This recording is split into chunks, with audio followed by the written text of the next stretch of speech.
Bonjour. Judith Butler, le pouvoir des mots politiques du performatif. Analyse de la violence verbale. Danger de confier à l'État le soin de définir le champ du dissible, qui peut être dit, et de l'indible, qu'on ne peut dire, exprimer. Dialogue avec John Langshaw Austin, fondateur de la théorie du discours performatif. Le pouvoir des mots est le récit de notre venue à l'être dans le langage. Nous sommes ce que nous sommes, car nous avons été constitués comme sujets dans le langage, et non par le langage. Judith Butler affirme une foi inébranlable dans le pouvoir des mots, dans notre pouvoir de détourner la force et la violence des mots, du pouvoir de les retourner pour maximiser notre puissance d'agir. L'histoire des actes de discours est nécessairement ouverte. L'État n'est pas souverain. Les mots ont un passé et un avenir qui défient tout effort pour les saisir. Les figer irrémédiablement. Il ne s'agit pas d'affirmer que l'universalisme proclamé de l'État et de ses institutions n'est qu'un voile jeté sur des rapports de domination. Il est le support de formes de normalisation et d'exclusion. Les individus sont responsables des énoncés homophobes, racistes ou sexistes, mais ne peuvent être considérés comme les initiateurs de ces discours qu'ils répètent. À la moralisation et à la censure, il faut opposer une éthique et une politique. Judith Butler réactive la critique de la souveraineté. Notre vulnérabilité est la condition de possibilité de la maximisation de notre puissance d'agir. À l'éthique spinoziste, qui est une politique, elle ajoute une théorie de la puissance d'agir du langage. Car l'histoire du langage est ouverte, il y a une historicité du langage, et nous pouvons rejouer le langage qui se joue de nous. Quand nous affirmons avoir été blessés par le langage, nous attribuons au langage une puissance d'agir. Nous sommes des êtres de langage, des êtres qui ont besoin du langage pour être. Recevoir un nom est l'une des conditions de la constitution d'un sujet dans le langage. Le nom nous fige, un nom injurieux nous humilie. Austin distingue des actes illocutoires qui, en disant quelque chose, le font, des actes perlocutoires qui produisent des effets au fait de dire quelque chose. Être blessé par un discours, c'est souffrir d'une absence de contexte, c'est ne pas savoir où l'on est.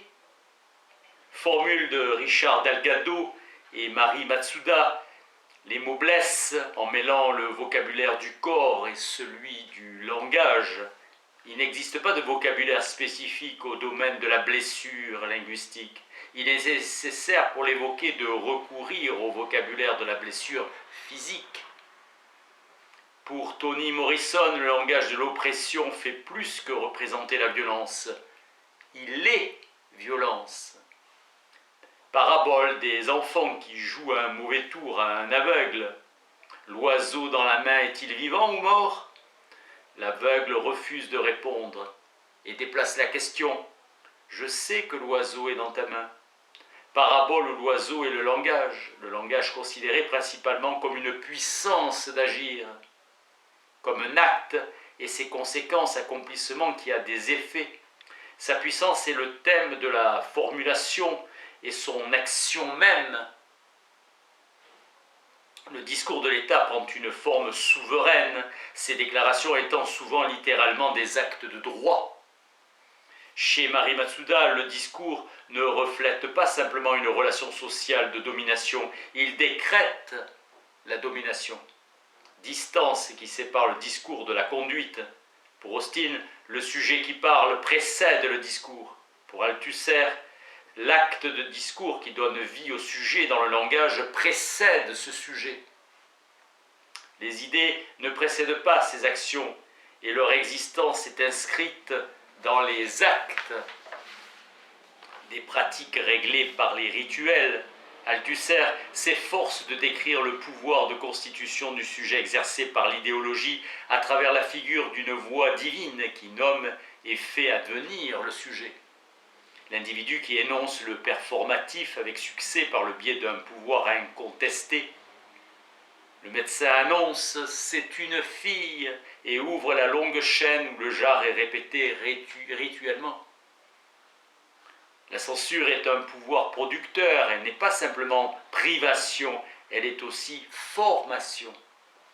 Pierre Bourdieu affirme que les modalités de la pratique ne sont si puissantes, si difficiles à révoquer que parce qu'elles sont silencieuses et insidieuses, insistantes et insinuantes. Derrida écrit que la structure du performatif est répétitive ou citationnelle. Il s'oppose à Austin pour qui le langage est répétable, car il est une convention sociale. Analyse de Merleau-Ponty pour qui la pensée et l'expression se constituent simultanément. Notre acquis culturel se mobilise au service de notre corps qui se prête à un geste nouveau dans l'acquisition de l'habitude. Le performatif social joue un rôle crucial dans la formation du sujet, mais aussi dans la contestation politique. Reformulation continuelle du sujet. Le performatif n'est pas simplement une pratique rituelle, c'est l'un des rituels majeurs par lesquels les sujets sont formés et reformulés. Possibilité d'un acte de discours insurrectionnel. Merci.